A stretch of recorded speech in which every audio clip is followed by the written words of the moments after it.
The Labour Party has adopted its national youth leader, Prince Kennedy Ahanotu, as its presidential candidate for the 2027 general election.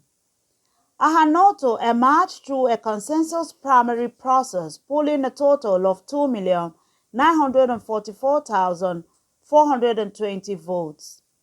The party also unveiled governorship candidates in 30 states, alongside successful candidates for the Senate, House of Representatives, and the State House of Assembly.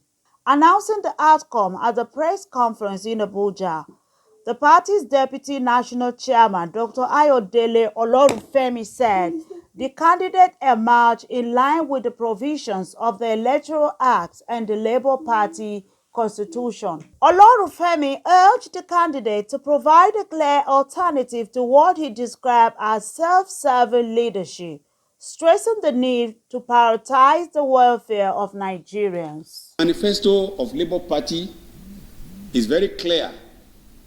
We want to make life better for Nigerians, and that is what we have chosen to do.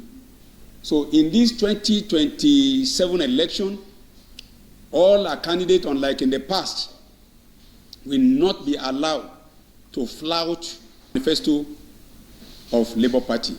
In his acceptance speech, Prince Ahanotu expressed concern over the country's security and economic challenges, pledging practical solutions to revive the nation's economy. Build a Nigeria where every child has access to quality education.